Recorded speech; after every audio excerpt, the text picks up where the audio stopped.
අපි දන්නවා අපේ ක්‍රිස්තියානි ජීවිතවලට දෙවියන් වහන්සේගේ දරුවන් වන ජීවිතවලට පරීක්ෂාව කියන දෙයක් පැමිණෙනවා.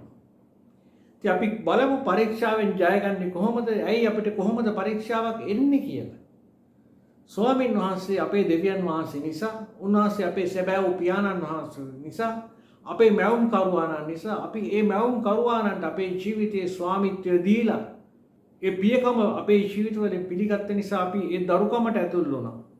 එහෙමනම් ස්වාමීන් වහන්සේ තවත් තැනක කියනවා උන්වහන්සේගේ ඇස් අපි කෙරෙහි කියලා.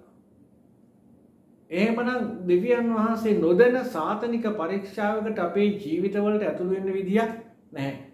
උන්වහන්සේ බලාපොරොත්තු වෙනවා අපේ ජීවිතේ පරීක්ෂාවෙන් ජයගෙන අපි ඉහළට යනවද? අපි ඉන්න තැන කොතනද කියලා අපිට වටහා ගන්න තමයි අපිට මේ පරීක්ෂාවන් එන්නේ. අපේ ඇදහිල්ල කොතනද? අපේ විශ්වාසය කොතනද උන්වහන්සේ කෙරෙහි? අපි උන්වහන්සේගේ වචනය කෙරෙහි කොතෙක් දුරට රඳා පවතිනවද? බලන පිණිස සාතන්ට පරීක්ෂාවට අපේ ජීවිතේ ඉඩ දෙනවා. අපි හදිස්සියවත් ඒ පරීක්ෂාවෙන් ෆේල් වුණොත්, අසමත්කමකට ඇති වුණොත්, නැවතත් අපි සමත් වෙන මොහොතේදී උන්වහන්සේ අපිව තව පියවරක් ඉස්සරහට ගෙනියනවා. අපි හිතමු අපි ඇත්තටම අසමත් වුණා කියලා. අසමත් වෙනකොට ඒත් උන්වහන්සේ කරන්නේ මොනවද? අපේ ජීවිත තවත් පියවරකට එහාට ගෙනියන්න අපිට උගන්වනු ලබනවා. අපි ලැජ්ජාවටපත් වීම තුළ, අපි දුක් විඳීම තුළ, අපි යම් කාරණාවලට මැදිහත් වීම තුළ, අපේ සමාදානය නැතිවීම තුළ හැඟවීමක් ඇති කරනවා ස්වාමින් වහන්සේ මේ පරීක්ෂාව නැවත නොපැමිණෙන ලෙස අපේ ජීවිත බලා ගන්න. නමුත් සාතන්ගේ පැත්තෙන් බැලුවොත් සාතන් ඇයි අපිව පරීක්ෂා කරන්න යාට ඕන කළේ? උන්වහන්සේගේ වචනේ අපේ ජීවිතේ භාවිත කරමින් අපි ඉහළට යන විට සාතන්ගේ කැමැත්ත තමයි අපිට ඒ වචනය සැක කරවලා ඒ වචනේ කෝ ඔය කිව්වට ඒක වෙන්නේ නැහැ කියලා සැකයක් අපේ ජීවිතවලට ඇතුළු කරලා අපිව වටන්න සාතන් බලනවා. දෙවියන් වහන්සේගෙන් ඈත් කරවලා එයාගේ පැත්තට හරවන්න තමයි ඒ හැම දෙයක්ම අපිව නැවතත් පාපයට, එහෙම නැත්නම් අපිව නැවතත් වැරදි පාරට අරගෙන යන්න උත්සාහ කරනවා එයා. ඒක තමයි සාතනික ක්‍රියාව කියන්නේ. දෙවියන් වහන්සේගේ කැමැත්ත මේ පරීක්ෂාව තුළ අපිව ඉහළට ගෙනියන්න සාතනික ක්‍රමය තමයි ඒ පරීක්ෂාව තුළ අපිව පහළට ගෙන ඒම. ස්වාමින් වහන්සේගේ විශ්වාසයෙන් අපිව අයින් කරවීම. ඉතින් අපි බලන්න යනවා යේසුස් වහන්සේටත් මේ පරීක්ෂාව දෙවියන් වහන්සේගේ අවසරය ඇතුව තමයි යේසුස් වහන්සේ ගාවටත් සාතන්ට එන්න අවසර ලැබුණේ. ලැබිලා මොනවද සාතන් කරන්නේ?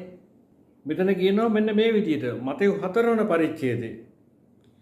එකල යේසුස් වහන්සේ යක්ෂයා විසින් පරීක්ෂා කරනු ලබන පිණිස ආත්මයන් වහන්සේ විසින් වනාන්තරයකට පමුණුනු ලැබුවසේක. එවිට පරීක්ෂකයා උන්වහන්සේ වෙතට ඇවිත් ඔබ දෙවියන් වහන්සේගේ පුත්‍රයා නම් පළවෙනි සැකයක් ඇතුල් කරන්න උත්සාහ කරනවා.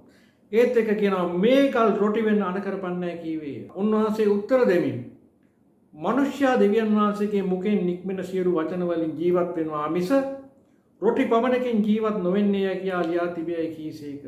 එතකොට යක්ෂයා එතනදී පරාජයටපත් වෙනවා. යක්ෂයා කියන දේ, යක්ෂයාට අවශ්‍ය දේ ස්වාමීන් වහන්සේ එතන කළේ නැහැ. යක්ෂයාට ඕන කරේ ස්වාමීන් වහන්සේ මේ ගල් රොටි කරන්න පෙළඹවීම. නමුත් සාතන් බලාපොරොත්තු වුණ දෙයට, ඒ රැවටිල්ලට, ඒ බොරුවට ස්වාමීන් වහන්සේ අහුුනේ නැහැ. එතන ස්වාමීන් වහන්සේ පරීක්ෂාවෙන් ජයගත්තා. සාතන් පැරදුනා. අපි බලමු තව පොඩ්ඩක් එතනින් එහාට. එවිට යක්ෂයා උන්වහන්සේ සුද්ධ නුවරකට පමුණුවා. එවිට යක්ෂයා උන්වහන්සේව සුද්ධ නුවරකට පමුණුවා. කවුද පමුණුවනු ලබන්නේ? යේසුස් වහන්සේව පමුණුවනු ලබන්නේ කවුද? යක්ෂයා. දෙවියන් වහන්සේ අවසරය දුන්නා තමයි. ඒ වගේ ඔබ මගේ ජීවිතවලට ඇතුළු වෙන්න දෙවියන් වහන්සේගේ අවසරයක් නැතුව බෑ. යේසුස් වහන්සේගේ ජීවිතයට ඇතුළු වෙන්න සාතන්ට දෙවියන් වහන්සේගේ අවසරයක් නැතුව බෑ. නමුත් අවසරය ලබාගෙන පැමිණියත් සාතන් යේසුස් වහන්සේව සුද්ධ නුවරකට පමුණුවා. කවුද මේ පැමිණෙව්වේ? කවුද මේ පැමිණෙව්වේ යේසුස් වහන්සේව? සාතන් පමුණුවනු ලබනවා. සාතන් පමුණුවනු ලබනවා. යම් දුරක් යේසුස් වහන්සේ සාතන්ගේ කීම අහලා ගියාද නැද්ද? යම් දුරක් යේසුස් වහන්සේ සාතන්ගේ කීම අහලා ගියාද නැද්ද? සුද්ධ නුවරකට පමුණුවන තෙක්ම යේසුස් වහන්සේ සාතන්ගේ කීම ඇහුවා. ඔබ විග්‍රහ කරගන්න ඔබ විසින්ම මේ යේසුස් වහන්සේ සාතන්ගේ කීම ඇහුවයි කියනකොට ඒක ඇතුළේ යම් පණිවිඩයක් තියෙනවා. යේසුස් වහන්සේ සාතන්ගේ කීමාලා තරමක් දුරට මේ ගමන ගියා. නමුත් ඒක කියනවා මාලිගාව මුදුනේ පිහිටුවා. මාලිගාවේ මුදුනට යනකම්ම සාතන් යේසුස් වහන්සේව අරගෙන ගියා. ඒ කියන්නේ යේසුස් වහන්සේ යම් තාක් දුරකට කීකරු වීමක් අපිට එතන පේන්න තියනවද නැද්ද? පේන්න තියෙන. ඔබ හිතන්නේ ගැන. නමුත් සාතන්ගේ උවමනාව මේ සුද්ධ නුවරකට පමුණුවීම නෙවෙයි. කඳු මුදුනකට දේව මාලිගාවකට පැමිණීම නෙවෙයි. එයාට තියෙන අරමුණක්. මොකක්ද අරමුණ? ඔබ දෙවියන් වහන්සේගේ පුත්‍රයා නම් පාතට පනින්න. ඔබ දෙවියන් වහන්සේගේ පුත්‍රයා නම් නැවතත් කියනවා සැකයක් ඇතුල් කරලා කියනවා එහෙමනම් ඔයා පාතට පනින්න. වචනාර්ථය ගත්තේ නෑ යේසුස් වහන්සේ එතන. ඊට වඩා ගැඹුරු අර්ථයක් දේ වචනේ කියලා තියෙන නිසා යේසුස් වහන්සේ සාතන්ගේ කීම ප්‍රතික්ෂේප කළා. කිව්වා තාගේ දෙව් ස්වාමීන් වහන්සේ පරීක්ෂා නොකරවය කියලා ලියලා තියෙනවා. සාතන් දෙනවා මේ වචනේ මානසික අදහසක් ඇහැට පෙනෙන ක්‍රියාවක් කරන්න පෙළඹවීමක්. උන්වහන්සේ තාගේ දෙව් ස්වාමීන් වහන්සේ පරීක්ෂා නොකරව කියලා ලියා තිබේ කියලා කියනවා. එතන සාතන්ගේ අරමුණට යේසුස් වහන්සේ පෙළඹුණේ නැහැ. සාතන්ට අවශ්‍යකම තිබුණේ මොනවද? පය නොවදින පිණිස පන්නවන්න යේසුස් වහන්සේ. නමුත් යේසුස් වහන්සේ සාතන් බලාපොරොත්තු වෙන පරීක්ෂාවට කීකර වුණේ නැහැ. පරීක්ෂාව ඒ අවස්ථාව වෙනකන් ස්වාමීන් වහන්සේ ඒ ගමනට ඇතුල් වුණා. හරියට මේ වගේ අපි උදාහරණයක් ගමු. අපි විභාගයකට යනවා කියලා හිතන්න. විභාගේ ෆේල්ද පාස්ද වෙන්නේ සමත්ද අසමත්ද කියලා වෙන්නේ අපි ඒක ලියලා එතන ඉඳගෙන ඒක ලියලා අවසාන වෙනකොට තමයි අපි පාස්ද ෆේල්ද කියන ඒකට අපි සහභාගී වෙන්න ඕනේ. ඒක අපේ ඒ ක්‍රියාව කරන්න ඕනේ. ඒ උත්තර ලිවීම අපි කරන්න ඕනේ. නමුත් විභාග ශාලාවට යනකම් අපිට මේ පරීක්ෂාව නෙවෙයි. සාතන්ගේ අරමුණ තමයි උස්කන්දු මුදුනේ මාලිගාවටත් එක්ක ගිහිල්ලා එයාගේ පරීක්ෂාව තමයි පණින්ට ඔය පැනලා පෙන්නන්න. නමුත් ස්වාමීන් වහන්සේ එතනත් සාතන්ගේ අවසාන ඉලක්කයට ගොදුරු වුණේ නැහැ. නමුත් පරීක්ෂාව වෙන ස්ථානයට වෙනකම් යම් ක්‍රියාවලියක් කීකරු වීමක් කළා. ඒක පරීක්ෂාව නෙමෙයි. අවසාන සාතන්ගේ ඉලක්කයට ගොදුරු වීම නොවන නිසා. තුන්වෙනි එක යක්ෂයා උන්වහන්සේ ඊට උස්කන්ධයකට පමුණුවා. තව පාරක්. කවුද මේ සාතන් යේසුස් වහන්සේ අරගෙන යන්නේ? එහෙනම් යම් තාක් දුරකට යේසුස් වහන්සේ සාතන් කියන දේ ඇහුවද නැද්ද? ඔබ හිතන්නේද? ඔබ විග්‍රහ කරගන්නේද? ලෝකයේ සියලු රාජ්‍යන්ද එහි ආශ්චර්යද උන්වහන්සේට පෙන්වා. ඔබ බිම වැටි මට නමස්කාර කරන්න එහිනම් මේ සියල්ල ඔබට දෙන්නේ මේ උන්වහන්සේට කීවේ. ඇයි සාතන් එහෙම කියන්නේ? සාතන්ගේ ලොකු උමනාවක් තියෙන්නේ නමස්කාරය ලබා ගන්න. අවසාන ක්‍රියාව සාතන්ට ඕනේ මේ කඳු බුදුන් වලටවත් දේව මාලිගාව වලටවත් යේසුස් වහන්සේ අරන් යෑම නෙමෙයි යාගේ අවශ්‍යතාවය. යාගේ අවශ්‍යතාවය යාට නමස්කාරය ලබා ගන්න. දෙවියන් වහන්සේගේට ලැබිය යුතු මහිමාන්විත නමස්කාරය ලබා ගන්න බැරි නිසා වැටුණ විතරක් නෙමෙයි. මෙයා තාමත් ඇරලා නැහැ. මෙයා තාම try කරනවා ඒ නමස්කාරය ලබා ගන්න. කවුද මෙයා කිව්වේ? සාතන්. සාතන් අහක්වයව. මක්නිසාද තාගේ දෙව් ස්වාමීන් වහන්සේට නමස්කාර කරව උන්වහන්සේට පමණක් සේවය කරව කියලා ලියා තිබේ අයෝට කිව්වා. නමුත් ස්වාමීන් වහන්සේ මේ යක්ෂයා බලාපොරොත්තු වෙන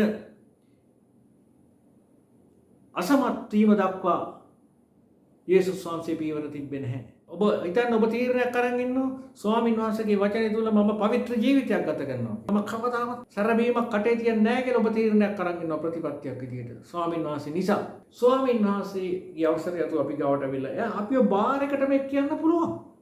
නමුත් අපි යම් කීකරු වීමක් ඉතින් දෙනකම් වුණාද නැද්ද? වුණා. ඒක පරීක්ෂාව නෙවෙයි.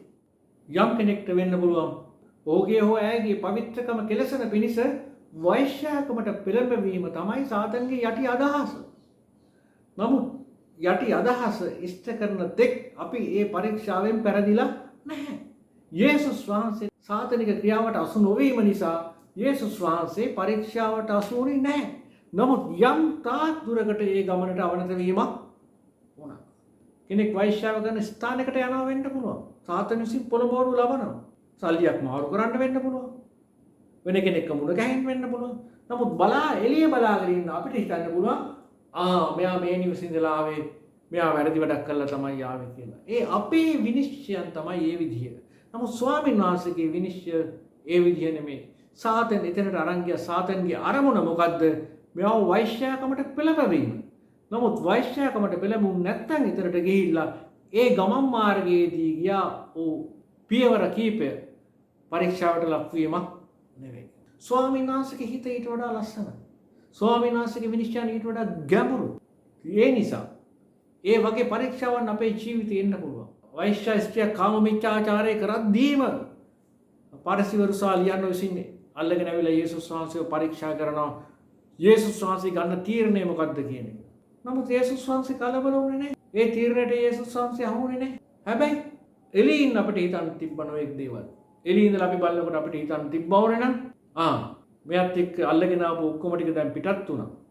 දැන් මේ වෛශ්‍ය ස්ත්‍රියත් එක්ක අවසානට ඉතුරුනේ කවුද? යේසුස් වහන්සේ. එළියේ ඉඳලා අපිට බලන්න පුළුවන් මෙයා එහෙනම් තනියෙන් තමයි හිටියේ. තනියෙන් හිටියා නම් මෙයා යේසුස් වහන්සේත් මිනිස්සෙක්නේ නේද? එහෙම හිතන්න පුළුවන්. නමුත් ස්වාමීන් වහන්සේ මේ පරීක්ෂාවට අහු වුණේ නැහැ. ඒ වගේ පේටර්ස් විසින් යේසුස් වහන්සේ නොබෝ දිනකින් දවස් කීපයකින් පොළවෙන් සමුගන්නවා කියලා කුරුසිපත් වීම ගැන පේටර්ස්ට කිව්වම පේටර්ස් ප්‍රේමාන්විත හදවතකින් නෑ ස්වාමීන් වහන්සේට එහෙම වෙන්න දෙන්න බෑ කියලා කිව්වා. ඒක යේසුස් වහන්සේට ගෙනාවු පරීක්ෂාවක්. නමුත් යේසුස් වහන්සේ ඒ පරීක්ෂාව මේ කියලා ඔව් පේටර්ස් මට ආදරේනේ මෙයා කියන දේ අහන්න ඕනේ කියලා එහෙම හිටියේ නැහැ. හැබැයි පේටර්ස් කියන දේ යේසුස් වහන්සේ කනට ගත්තද නැද්ද? ඇහුවද නැද්ද? ඇහුවා. පේටර්ස් මේ වචන ප්‍රකාශ කරන්න ඉස්සෙල්ලම යේසුස් වහන්සේට නවත්තන්න තිබ්බා. යේසුස් වහන්සේ ඒක කනට ගැනීමම කිසියම් අවනත වීමක්. නමුත් ඒකට ප්‍රතිචාර දක්වුවේ නැහැ. ඇයි? සාතන්ගේ ක්‍රියාව යම් තාක් දුරකට ගෙනීම නෙමෙයි. සාතන්ගේ අරමුණ පාපයට හසු කරලීම, කැඳවීම, කඩාවැට්ටවීම. එහෙනම් අපි ඉගෙන ගන්න ඕනේ දෙයක් තියෙනවා. යම් තාක් දුරකට ගියා කියලා වචනයක් ඇහුවා කියලා, වචනයක් ඇහුම්කන් දුන්නා කියලා, වචනයකට අවතනත වුණා කියලා ඒ පාපේ සිද්ධ වෙන්නේ නැහැ. සාතන් බලාපොරොත්තු වෙන ක්‍රියාවලියම අපි තුලින් සිද්ධ නොවුනොත්, ඔබ තුලින් සිද්ධ නොවුනොත් ඔබ ඒ පාපයට අහු වෙන්නේ නැහැ. ඔබ ඒ පරීක්ෂාව සමත්. මං හිතන ඔබට තේරුණා කියලා. ඔබ යම් අරගලයක ඉන්නවා නම් නෑ මම තරමක් දුරට මේකට අහු වුණානේ. තරමක් දුරට මමත් කීකර වුණානේ කියලා ඔබ අපහසුතාවයකට පත්වලා ඉන්නවා. ඔබට මේ වචනේ ගන්න නෑ. සාතන් බලාපොරොත්තු වෙන පරීක්ෂාවට ඔබ අසුනේ නැත්තම්, ඒ පෙළඹවීම ඔබේ ජීවිතෙන් උනේ නැත්තම්, අහුම්කන් දීම, දැකීම, මොහොතක් ගත කිරීම, සාතන් බලාපොරොත්තු වෙන පාපයට ඇතුල් නොවීම ඔබ කරන ජයග්‍රහණය. තරමක් දුරට කීකරු වීම පරීක්ෂාවෙන් පරාජය වීමක් නෙවෙයි. ඔබ එතන හිර වෙලා නම් ඉන්නේ. ඔබ එතන කනස්සලු වීමක නම් ඉන්නේ. අයියෝ මටත් වැරදුනා කියලා. ඔබ නිදහස් වෙන්න ඔබගේ අතින් ඒ දේ වුන්නේ නැහැ. අනිත් එක තමයි දෙවියන් වහන්සේ ඔබව කැඳවාගෙන, ඔබ වෙනුවෙන් කුරුසිපත් වෙලා, ඔබ වෙනුවෙන් ජීවිතයක් දීලා, ඔබ වෙනුවෙන් මලවුන්ගෙන් නැගිටලා ඔබව සාතන්ට අහු වෙන්න ඉඩ හරියද? ඇයි එහෙනම් ඉඩ දෙන්නේ ඔබව? දෙවියන් වහන්සේ සාතන්ට පරීක්ෂා කරන්න. ඔබ ගැන විශ්වාසයක් තියෙන ඔබව ගොඩනගලා ඔබ කොතනද ඉන්නේ කියලා ඔබට වටහා දෙන්න. ඔබට වටහා දීලා ඔබගේ හැරීම තුළ ඔබව උසස් කරන්න.